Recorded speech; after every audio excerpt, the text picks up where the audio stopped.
ও যুবক, তোমার বিবেকের কাছে আমার প্রশ্ন, বলো 99 পদের মালিক আল্লাহ তোমাকে ডাকে, 5 বেলা ডাকে, আর তুমি আর আমি যদি সাড়া না দিলাম, তোমার বিবেককে প্রশ্ন করো, এর চেয়ে বড় কোনো অপরাধ হইতে পারে? হ্যাঁ, এর চেয়ে বড় কোনো অপরাধ হইতে পারে?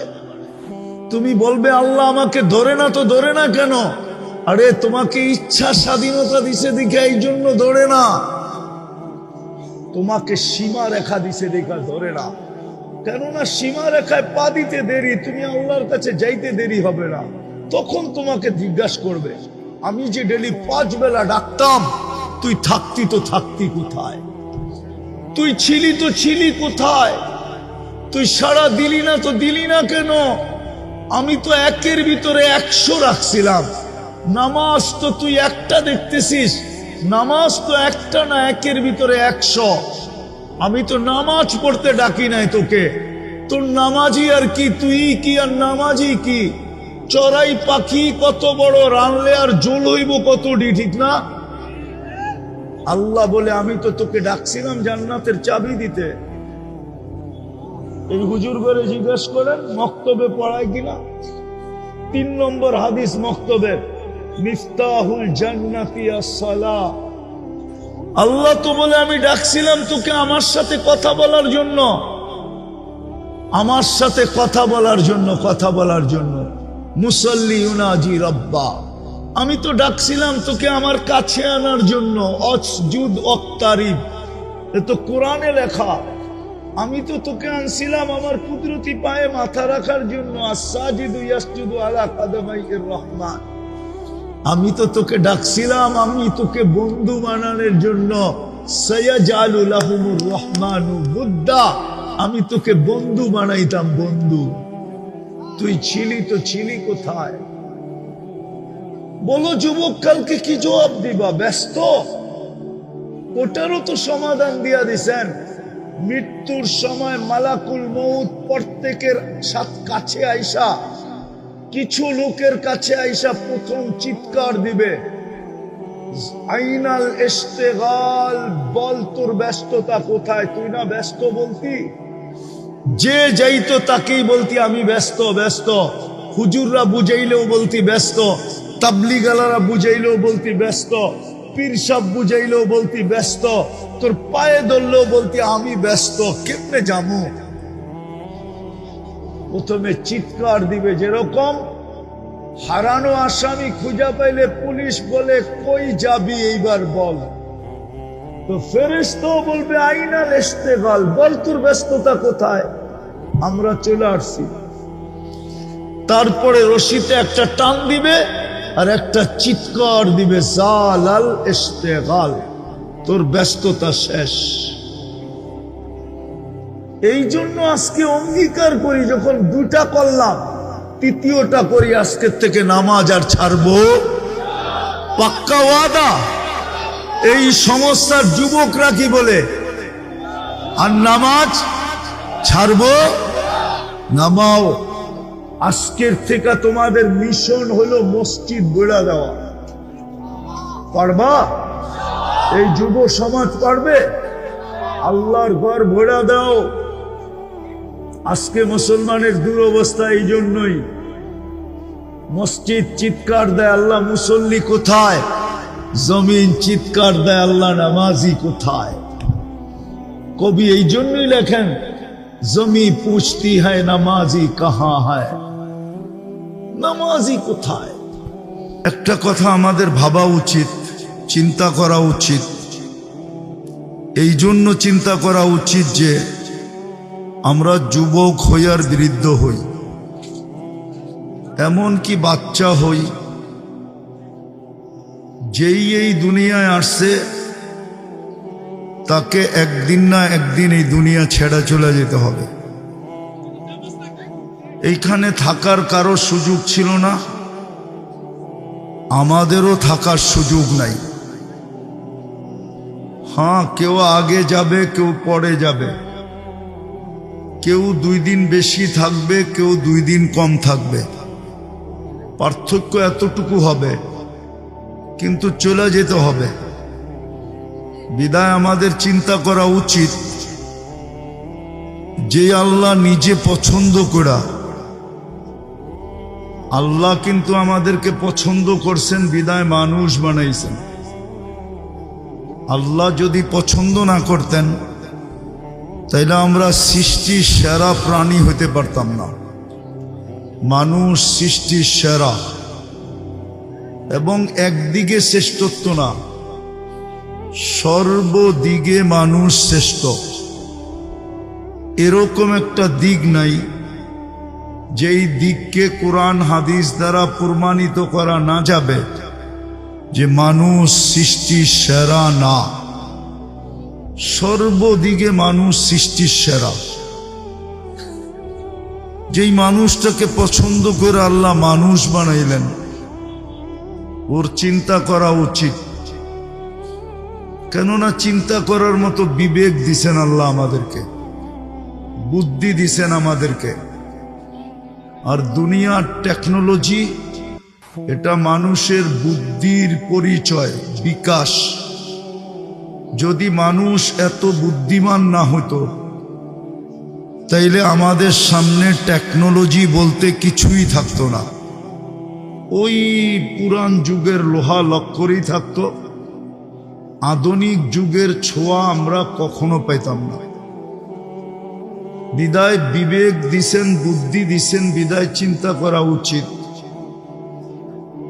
যেই আল্লাহ আমাকে মানুষ হিসাবে অস্তিত্ব দিলেন, দ্বিতীয় যে আল্লাহ আমাকে মুসলমানের ঘরে অস্তিত্ব দিলেন, এটাও কিন্তু আল্লাহর চয়েস, আল্লাহর পছন্দ, আল্লাহর ভালোবাসা। নাইলে আমি মুসলমানের ঘরে আসতে পারতাম না। যদিও যুবকরা বলবে যে নেটে তো দেখি ইসলামী সবচেয়ে ঘৃণিত, সবচেয়ে অবহেলিত, দীক্ষিত, সবচেয়ে বেশি মুসলমানই দুনিয়াতে নির্যাতিত। এই প্রশ্নটা করলে করতে পারে যে আমি মুসলমানের ঘরে অস্তিত্ব নিয়ে লাভ হইল কি? আমাকে তো চুল নেটে দেখেই কাটতে হয়, ডিজাইন নেটের থেকে নিতে হয়, ঠিক না? 50 টাকার চুল 500 টাকা দিয়ে কাটতে হয় না? তুমি ভুল করতেছ।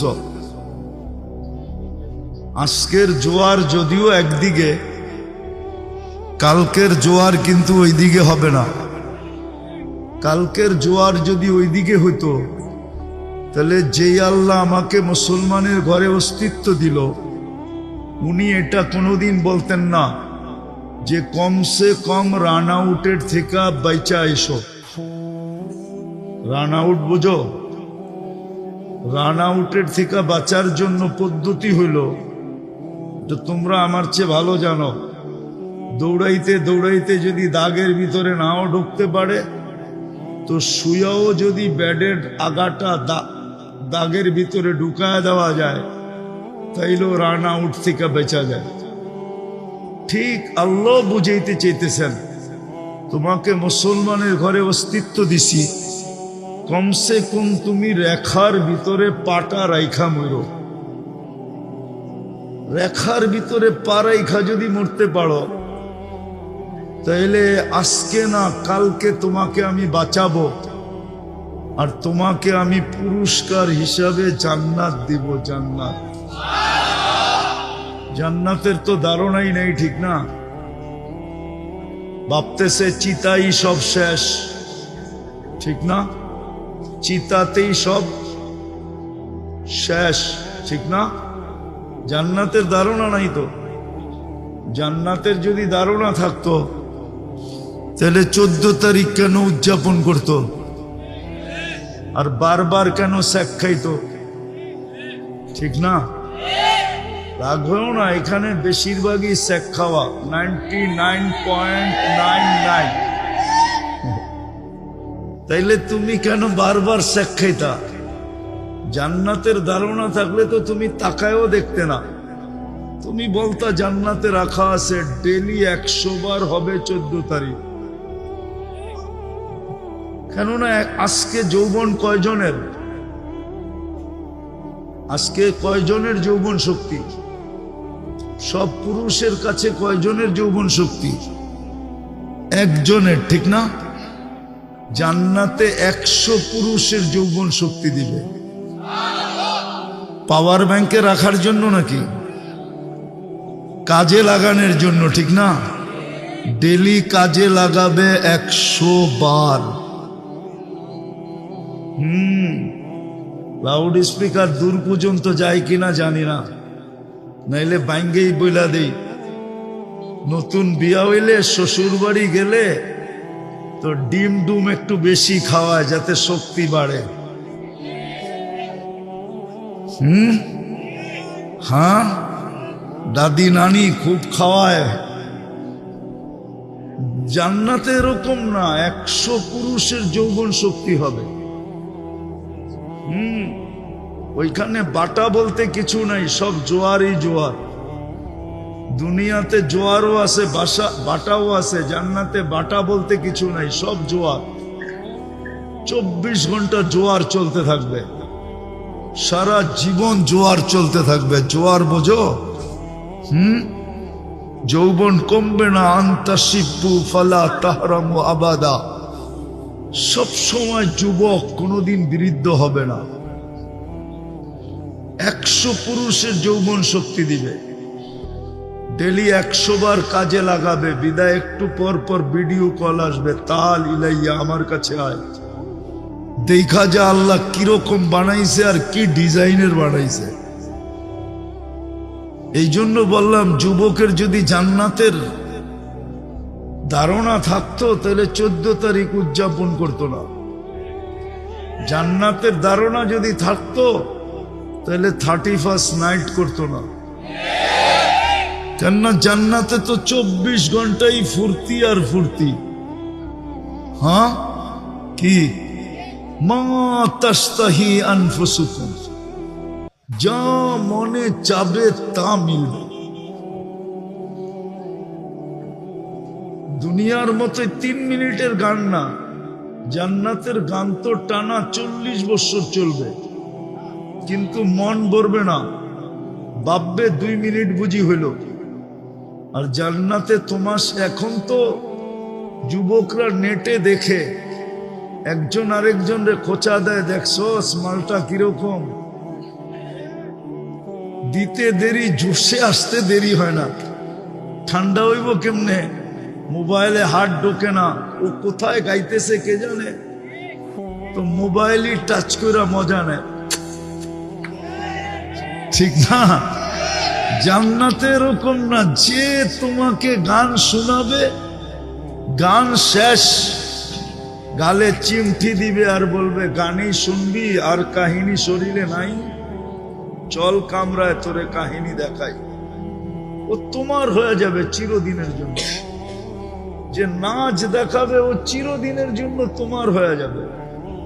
40 বছর নাচবে, আলাদা কোনো লাইট সাইটের দরকার হবে না। ওর প্রত্যেক পায়ের জঙ্কার থেকে 1 লক্ষ কালার বাহির হবে, 2 পায়ের থেকে 2 লক্ষ। এই জন্যই বলতেছিলাম একটু চিন্তা করা উচিত যে আল্লাহ আমাকে মানুষ বানাইলেন, আসলেই কি আমি মানুষ?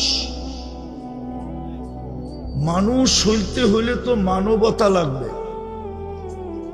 আমার ভিতরে মানবতা কতটুকু? মুসলমান হিসাবে যে আমাকে অস্তিত্ব দিলেন, ইসলামের ছাপ আমার ভিতরে কতটুকু?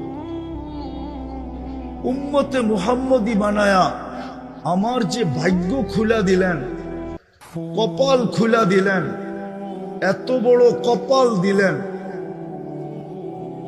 যে মানুষ আল্লাহর সাথে কথা বলা গৌরব করে। কিছু নবীর কথা কোরআনে আছে যিনারা আল্লাহর সাথে কথা বলছেন, বিতায় গৌরবের ওনাদের মাথা বড় উঁচা। আর স্বয়ং আল্লাহ আমাদের সাথে কথা বলতে চান, বিদায় এই কালামুল্লাহ আল্লাহ আমাদেরকে দিলেন। আমার কপাল কত বড় করলেন। ওই নবীর উম্মত হওয়ার কারণে, মুহাম্মদুর রাসূলুল্লাহর উম্মত হওয়ার কারণে আল্লাহ আমার সাথে কথা বলতে চান। কোরআন এটা কোরআন না, এটা কালামুল্লাহ, অর্থাৎ আল্লাহ আমাদের সাথে কথা বলতে চান। যে এটা পড়বে সেই কথা বলতে পারে কসম খায়া যে আমি কোরআন পড়তেছি না, আল্লাহ আমার সাথে কথা বলতেছে। এই জন্যই তো এটা পড়লে 1 হরফে 10 নেকি। আল্লাহর কালাম যদি না হইতো, আল্লাহ যদি কথা না বলতেন, তাহলে এত বড় সওয়াব হতো না। কোন আসমানি কিতাব পড়লে সওয়াব হবে, হুজুররা এরকম কোন দলিল বা প্রমাণ দিতে পারবে না। কিন্তু কোরআন অক্ষর উচ্চারণ করতে দেরি, 10 নেকি মিলতে দেরি হবে না। আল্লাহ কথা বলতে চান। আল্লাহ আমাদের মাথায় শ্রেষ্ঠত্ব মুকুট দিলেন, কুনতুম খায়রা উম্মাহ। আল্লাহ আমাদের ভাগ্য খুলে দিলেন। একটা তো দেখাইলাম, ভাগ্য যদি নাই খুলতো তো আল্লাহ আমাদের সাথে কেন কথা বলতে চাইতো? আল্লাহ তো কারোর সাথে কথা বলেন না, আমাদের সাথে কেন বলতে চাইলেন? বোঝা গেল আমাদের ভাগ্য অনেক বড়। আমাদের ভাগ্য যদি বড় না হইতো, তাইলে এক রাত্রে আমরা 83 বৎসরের ইবাদত কেন পাইতাম? তাইলে আদম আলাইহিস সালাম কেন এই কথা বলতো যে উম্মতে মুহাম্মদীর সাথে আমার চেয়ে কোটি গুণ বেশি ভালোবাসা আল্লাহ? বলছে প্রমাণ, বলে আমি একটা ভুল করতে দেরি, কিয়ামতের সকাল পর্যন্ত মানুষকে জানায়া দিতে দেরি করেন নাই। উম্মতে মুহাম্মদী সারা দিন গুনাহ করবে, আল্লাহ কাউকে জানতে দিবে না। বলো যুবক, সারাদিন নেটে কত গুনাহ করো? সত্য করে বলো তো, শুধু গান আর নাচ না ছাড়া যা তোমরা সারাদিন দেখো, খোদার কসম যদি সমাজ জানতো, মা বাবা যদি জানতো, কি বলো? একটু আগেই তো আমি দেখাইলাম, মা বাবা যদি জানতো তোমাদেরকে ঘরে ঢুকতে দিত? হ্যাঁ, কে লুকায়? এটা ভালোবাসার প্রমাণ না? প্রমাণ না, এটা তো ভালোবাসা, এই জন্য লুকাইতে থাকেন। বরং আল্লাহ তো বলে আযকুরুকা আস্তুরুকা ওয়ালা তাকশানি। গুনাহ তোর মজা লাগে, লুকাইতে আমার মজা লাগে। গুনাহ তুই ভালোবাসিস, লুকাইতে আমি ভালোবাসি। গুনাহ তোর পছন্দ, লুকানো আমার পছন্দ। আর কেমনে বুঝাবে? আদম আলাইহিস সালাম তো এটাই বললেন যে একটা ভুল করলাম, কিয়ামতের সকাল পর্যন্ত মানুষকে জানায় দিলেন উম্মতে মুহাম্মদী সারা দিন গুনাহ করবে, আল্লাহ কাউকে জানতে দিবে না। কেমন ভালোবাসা! শুধু এইখানেই তো শেষ না, এইখানেই শেষ না, এইখানেই শেষ না, আরো উনি প্রমাণ দিছেন। আরো আমি একটা ভুল করতে দেরি, জান্নাত থেকে বাইর করে দিতে দেরি করেন নাই। উম্মতে মুহাম্মদী সারাদিন গুনাহ করবে, আল্লাহ কিন্তু এখন প্রথম আকাশে চলে আসছে। রাতের 3 ভাগের 1 ভাগ অতিবাহিত হওয়ার পরে প্রত্যেককে ডাইকা ডাইকা গুনাহ মাফ করবে এবং জান্নাত হাতে দিয়ে দেবে। তাইলে বলো, আমি শেষ জায়গায় চলে আসছি। মানুষ, কিন্তু আমাদের ভিতরে আজকে মানবতা কতটুকু? মানুষ তো ওকে বলে যে কারো ক্ষতি করে না। আজকে আমাদের সমাজের মানুষ, বলো আজকে দুনিয়ার মানুষ, মানুষের থেকে যতটুকু অতিষ্ঠ, মানুষের কারণে যতটুকু অতিষ্ঠ, এতটুকু অতিষ্ঠ তো কেউ না, কোন প্রাণীর ঠিকানা। মানুষ মানুষের থেকে যতটুকু আজকে অতিষ্ঠ, মানুষ মানুষের হাতে যতটুকু নির্যাতিত। মাঝে মাঝে দেখলে তো আশ্চর্য লাগে, এই যে সারাদিন অটো চালায়, ওদেরকেও শেষ বেলা টাকা দিতে হয়, দিতে হয় না? চান্দা দিতে হয় না? ওই বেটায় তো অটো চালাই সংসার চালায়, ঠিক না? দিতে হয় না? হয় না? কে নেয়? আফ্রিকার জঙ্গলের প্রাণী আইসা, না সুন্দরবনের বাঘ আইসা, না সুন্দরবনের সিংহ আইসা? কে নেয়? তো এটা মানুষ হলো কি করে? আল্লাহ তো এটাই বুঝাইতে চাইতেছে যে আমি মানুষ জন্ম দিছি তোকে, তুই মানুষ হিসাবে আসতে হবে, তাইলে আমার কাছে তুমি পরিচয় পাবে, পরিচিতি পাবে, ইজ্জত পাবে, সম্মান পাবে, চিরদিনের জান্নাত পাবে, যেখানে সুখ আর সুখ। এরকম বালুর মাটি, জান্নাতের মাটি হবে মুস্কার আম্বার, মুস্কার জাফরান। এরকম দুনিয়ার পচা বিল্ডিং, জান্নাতের বিল্ডিং হবে 1 ইট সোনার 1 ইট রূপার। বিশ্বাস হয় না? আমাদের নবীজি চোখে দেখা আইসা বলছে, আমরা চোখে দেখা বলতেছি, মাইনা নেন।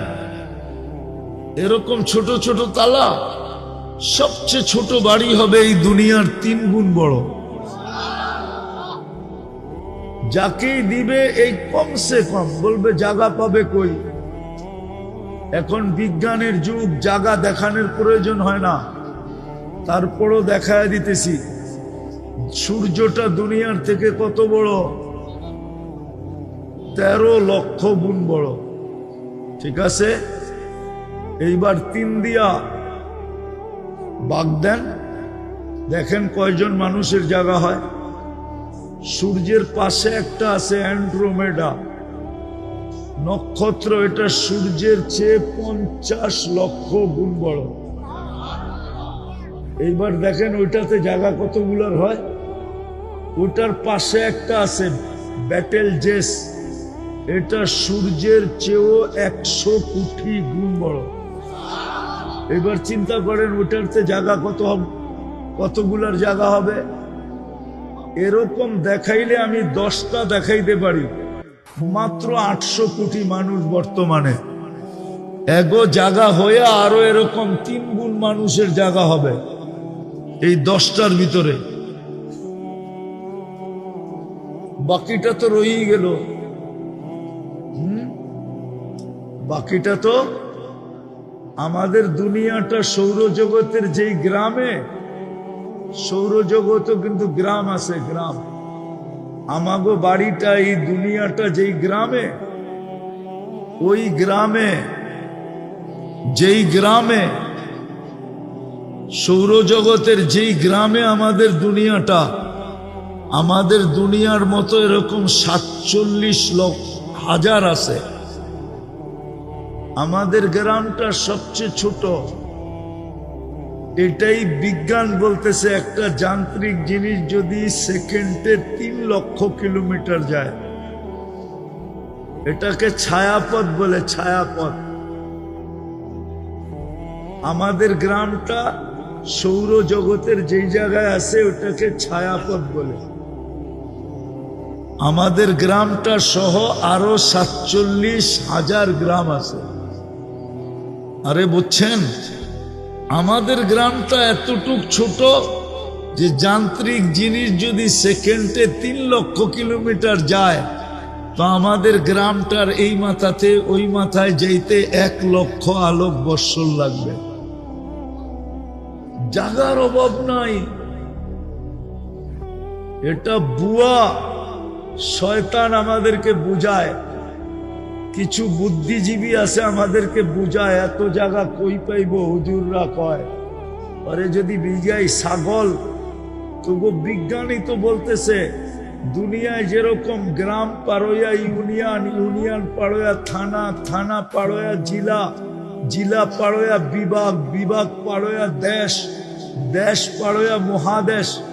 এরকম সৌরজগতে 100 কোটি মহাদেশ আছে। কিন্তু বিজ্ঞান বলতেছে, আমি বলতেছি না। সবগুলা মিলায়া প্রথম আকাশের সামনে একটা বিন্দুর সমান। কত? তো বিন্দুর সমান। এবার প্রথম আকাশ কত বড়? প্রথমটা দ্বিতীয়টার সামনে এই পুরা মাঠের মধ্যখানে যদি একটা ফুটবল রাখা হয়, মাঠের তুলনায় ফুটবলটা যেরকম ছোট, প্রথম আকাশ দ্বিতীয়টার সামনে এরকম ছোট। এবার দ্বিতীয় আকাশের উপরে কত জায়গা আছে? কি দুনিয়ায় তো কত জায়গা আছে, বিজ্ঞান এখন পর্যন্ত খুঁজেই পায় না যে এইখানে এই সমস্যা কেন, ঠিক না? আছে না দুনিয়া এরম জায়গা? বিজ্ঞান খুঁজে পায় না যে এইখানে এই সমস্যা কেন। কত জিনিসই তো দুনিয়ার এই মাটির উপরে বিজ্ঞানের চোখের অন্তরালে আছে।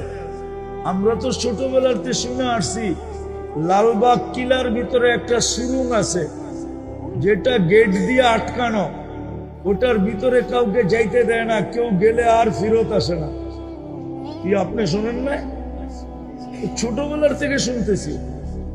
বিজ্ঞান আইনা ছেড়া দিলে পারে না বাংলাদেশ সরকার, যে বিজ্ঞান একটু ঢুকা দেখলো, কিন্তু বিজ্ঞানও ডরাইতেছে যে আমি ঢুকলাম, কিন্তু আমি যদি হারায় গেলাম তো খবর দিবে কে, ঠিক না? তো যেটা বুঝাইতেছিলাম, আমাদের চিন্তা করা উচিত, কেননা আমরা যাত্রী, যেই কোনো মুহূর্তে চলে যেতে পারি। বিদায় চিন্তা করা উচিত, যার কাছ থেকে আসছি তার কাছে যাব।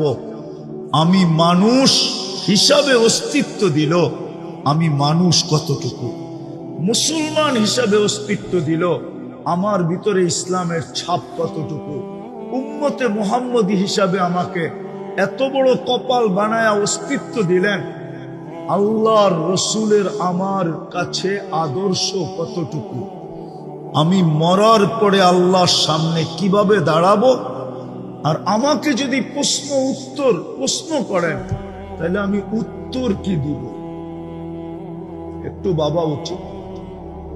আমি কি উত্তর দিব? সারাদিন ভোগ করতেছি তো আল্লাহরটা। আমি তিনটা দেখাই যুবক তোমাদেরকে, তিনটা। যদি ডেলি 1 টাকা বিল নিতেন অক্সিজেনের, তাহলে 550 টাকা ডেলি বিল দিতে হতো। কেননা তুমি আর আমি 550 লিটার অক্সিজেন নেই। যদি পার সাথে 1 পয়সা বিল নিতেন, তাহলে ডেলি 1600 টাকা দিতে হতো। মনে হয় তোমার আমার অস্তিত্ব হতো না, মা বাবা বিল দিতেও পারতেন না, সন্তান নিতেও পারতেন না। যদিও ভুলে ক্রমে সন্তান চলে আসতো, তাহলে হয়তো গলা চিপা মারা ফেলতেন যে আমি ডেলি 1600 টাকা কোত্থেকে আর শ্বাসের বিল দিব। কেননা আমরা 1,60,000 বার শ্বাস প্রশ্বাস নেই। ডেলি যদি 100 টাকা বিল নিতেন কিডনি ডায়ালিসিসের, তাহলে তোমাকে আমাকে ডেলি 3600 টাকা বিল দিতে হতো। কেননা 36 বার আমাদের কিডনি আল্লাহ কুদরত দিয়ে ডায়ালিসিস করে। এইবার আসল কথায় ভাবো যে আমাকে মানুষ বানাইলেন, আমার ভিতরে মনুষ্যত্ব কতটুকু আছে, আমার দ্বারা উপকার হয় না অপকার হয়, একটু ভাবো। মুসলমান হিসাবে অস্তিত্ব দিলেন, যে ইসলাম আমাকে জান্নাত পাওয়ায় দিবে, যেটা যেই ইসলামের মিটার দিয়েই আমাকে মাপা হবে, ওই ইসলামের ছাপ আমার ভিতরে কতটুকু। যেই নবীর উম্মত বানাইলেন আর এত বড় কপাল দিলেন, ওই নবীর আদর্শ আমার ভিতরে কতটুকু। কালকে যখন হাউজে কাউসারে দাঁড়াবো, যেই পানি পান করা ব্যতীত পিপাসা দূর হবে না, যেই পানি পান করলে দুযোগে যাওয়া অসাধ্যকর, দুযোগে যাবে না, ওই পানির জন্য আমি হাউজে কাউসারে দাঁড়াবো কি করে? যার সুপারিশ ছাড়া পার হওয়া যাবে না, যার সুপারিশ লাগবেই লাগবে, যার সুপারিশ ছাড়া আগে যাওয়া যাবে না, ওনার সামনে আমি দাঁড়াবো কি করে? এই তিনটা জিনিস আমাদের চিন্তা করা উচিত। কারণ আমরা যাত্রী, যেই কোনো মুহূর্তে খবর আসতে পারে। মসজিদ থেকে এলান আসতে পারে অমুকে নাই। এই জন্যই সূর্য ডুবতে ডুবতে আজকে চিৎকার দিতে দিতে ডুবছে, লান আউদ ফি হায়াতিকা আবাদা। কাঁচপুরের মানুষ, হইতে পারে তোমরা কাল সকালে আমাকে কেউ উঠতে দেখবে না। এরকম জমিন হাজারো আছে, শত আছে দুনিয়াতে। রাত্রে নিশ্চিন্তে ঘুমায় গেছে, সকালে উঠা দেখছে কেউ দুনিয়াতে নাই। গত ডিসেম্বরে তুর্কিতে 1.5 লক্ষ লোক এক রাত্রে ভূমিকম্পে মারা গেছে। হ্যাঁ, এই তো গত ডিসেম্বরে। তোমার আমার মৌত হইতে পারে, কিন্তু বাবু সারাদিন বুক করলাম যাত্রা, ওনার সামনে দাঁড়াইতে হবে। ওয়া ইলাইনা তুরজাউন, এটাই সত্য। লাতুসআলুন্না আনিন নাঈম, এটাই সত্য। প্রস্তুতি না নিলে এটাই সত্য। আর যদি প্রস্তুতি নিল, তাহলে এটাও বলা আছে উজুহুন ইয়াউমাইযিন মুসফিরা যাহিকাতুম মুস্তাবশিরা। 7টা গ্যালারি বানানো হবে আরশের নিচে, 7 ভাগে বিভক্ত করবে। কোনো না কোনো গ্যালারিতে তোমার আমার জায়গা হবে। যুবকদের গ্যালারি তো ভিন্নই হবে, সব যুবক এক গ্যালারিতে বসবে, সুপার ডিলাক্স গ্যালারি, যেখানে শুধু হিসাব কিতাবের জন্য বসবে না, হিসাব কিতাব দেখতে বসবে। জান্নাতের নেয়ামত ভোগ করতে থাকবে, উঠতে উঠতে আমল নামা ডাইন হাতে চলে আসবে। আজকাল যেরকম ক্রিকেট খেলায় তোমাদের পছন্দের খেলারি ছক্কা মারলে তোমরা যেরকম খুশিতে এলাকা চিৎকার দিয়া ফাটায় ফেলো, আমল নামা ডাইনাতে আসতে দেরি, চিৎকার দিতে দেরি করবে না। কোরআন ওটাকে হা দিয়া উচ্চারণ করছে, হই করে একটা চিৎকার দিবে, ওটাকে কোরআন বলছে হা উমুকরা উ কিতাবিয়া। চিৎকার দিয়া বলবে আইসা গেছে, দেখ কয় নম্বর জান্নাত, কোন দিক দিয়া ঢুকতে হবে, সব ডিটেলস লেখা থাকবে। একজন আরেকজনকে দেখাবে, হা উমুকরা উ কিতাবিয়া ইন্নী যানানতু আন্নী মুলাকিন হিসাবিয়া। জানতাম এরকম ঘটবে, এই জন্য দুনিয়ার থেকেই গুছায় নিয়ে আসছি।